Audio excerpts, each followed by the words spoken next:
जय जय श्री राधे। आप सभी का मेरे स्पिरिचुअल माइंड डायरी चैनल पर हार्दिक स्वागत है।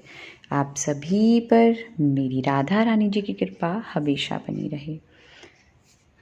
गुलाब की खुशबू, रेशम का हार, सावन की सुगंध, बारिश की फुहार, राधा को है केवल कन्हैया से प्यार, मुबारक हो आपको अहोई अष्टमी का त्योहार। जय जय श्री राधे। तो दोस्तों, आपको अहोई अष्टमी की खूब खूब बधाइयाँ हों। आप जैसा कि जानते ही हैं कि अब करवा चौथ के बाद अहोई अष्टमी का त्यौहार आता है। तो हमने ये वीडियो केवल इसलिए बनाई है कि आप जानेंगे कि कब है अहोई अष्टमी, इसका शुभ मुहूर्त, पूजा विधि और तारों की टाइमिंग एवं अहोई अष्टमी का किस तरीके से राधा कुंड से भी एक लिंक माना गया है। कैसे, तो आइए जानेंगे हम इस वीडियो में। लेकिन इससे पहले दोस्तों, प्लीज़ आपसे मेरा विनम्र अनुरोध है कि मेरे स्पिरिचुअल माइंड डायरी चैनल को सब्सक्राइब करें, लाइक करें एवं शेयर करना ना भूलें। तो आइए शुरुआत करते हैं बिना वेस्ट किए अपने टाइमिंग का। वैदिक पंचांग के अनुसार इस साल अहोई अष्टमी का व्रत 17 अक्टूबर को रखा जाएगा। तो आइए जानते हैं आगे हम पूजा विधि और शुभ मुहूर्त। वैदिक पंचांग के अनुसार हर साल अहोई अष्टमी व्रत का दिन करवा चौथ के 4 दिन बाद और दिवाली पूजा से 8 दिन पहले बढ़ता है। इस दिन महिलाएं संतान की लंबी आयु और सुख समृद्धि के लिए व्रत रखती हैं। साथ ही इस दिन महिलाएं पूरे दिन जल तक ग्रहण नहीं करती हैं और आकाश में तारों को देखने के बाद ही उपवास को तोड़ती हैं। तो यह जो व्रत है वो देवी अहोई को समर्पित है। इस साल अहोई अष्टमी का यह व्रत जो कि 17 अक्टूबर को रखा जा रहा है, वहीं इस दिन सर्वार्थ सिद्धि योग का भी निर्माण हो रहा है, इसलिए इस दिन का महत्व और भी बढ़ गया है। तो अब हम जानते हैं अहोई अष्टमी कब से ये अष्टमी की तिथि शुरू हो रही है।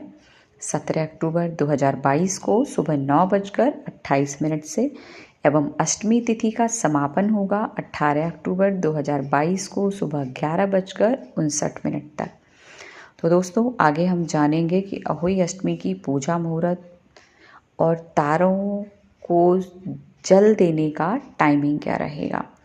अहोई अष्टमी के पूजा मुहूर्त का समय रहेगा शाम 6:13 से शाम 7:29 तक एवं तारों को देखने के लिए समय रहेगा शाम 6:35 पर। आगे अहोई अष्टमी पर बन रहे हैं कुछ ऐसे संयोग जिससे आपको मिलेगा दोगुना फल।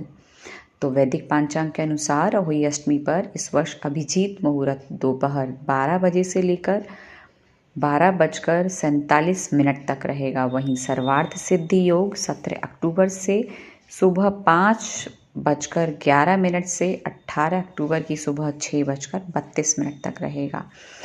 तो ज्योतिषियों का मानना है कि इसमें पूजा करने से व्यक्ति को 2 गुना फल मिलता है। तो दोस्तों, आगे हम जानेंगे कि इस अहोई अष्टमी की पूजा की विधि के बारे में। इस दिन माताओं बहनें सभी जल्दी उठें और स्नान करके साफ सुथरे कपड़े पहन लें। इसके बाद गेरू और चावल से माता अहोई का चित्र बनाएं। साथ ही स्याहू माता एवं उसके 7 पुत्रों का चित्र बनाएं। अगर आप दीवार पर चित्र नहीं बना पा रहे हैं तो आजकल मार्केट में अहोई माता की मूर्ति एवं तस्वीर भी अवेलेबल है, तो आप वो भी परचेज कर सकते हैं। इसके बाद एक मिट्टी का मटका लें और उसको ज़मीन पर रख दें। ध्यान रहे कि इसके नीचे गेहूँ ज़रूर रखें। फिर मटके को ढक दें। फिर घर की सभी महिलाओं के साथ मिलकर अहोई माता का पूजन करें और व्रत कथा पढ़ें। इसके बाद ही तारों को अर्घ्य देकर अपने व्रत को खोलें। लेकिन दोस्तों, अब हमें कौन सी व्रत कथा करनी होगी? इसी से जुड़ी है एक राधा कुंड की कथा। तो आइए अब हम सुनेंगे अहोई अष्टमी और राधा कुंड की कथा के बारे में। बहुत समय पहले झांसी के निकट एक नगर में चंद्रभान नामक साहूकार रहता था। उसकी पत्नी चंद्रिका बहुत सुंदर, सर्वगुण संपन्न, सती साध्वी, शीलवंत, चरित्रवान तथा बुद्धिमान थी। उसे कई पुत्र पुत्रियां थीं, परंतु वे सभी बाल्यावस्था में ही परलोक सिधार चुके थे। दोनों पति पत्नी संतान न रह जाने से बड़े ही व्यथित रहते थे। वे दोनों प्रतिदिन मन में सोचते कि हमारे मर जाने के बाद इस अपार धन धान्य को कौन संभालेगा। एक बार उन दोनों ने निश्चय किया कि वनवास लेकर शेष जीवन प्रभु भक्ति में व्यतीत करें। इस प्रकार वे दोनों अपना घर बार त्याग कर वन की ओर चल दिए। रास्ते में जब थक जाते तो रुककर थोड़ा विश्राम कर लेते और फिर चल पड़ते। इस प्रकार धीरे धीरे वे बद्रिका आश्रम के निकट शीतल कुंड जा पहुँचे। वहाँ पहुँचकर दोनों ने निराहार रहकर प्राण त्यागने का निश्चय कर लिया। इस प्रकार निराहार व निर्जल रहते हुए उन्हें 7 दिन हो गए। तो आकाशवाणी हुई कि तुम दोनों प्राणी अपने प्राण मत त्यागो।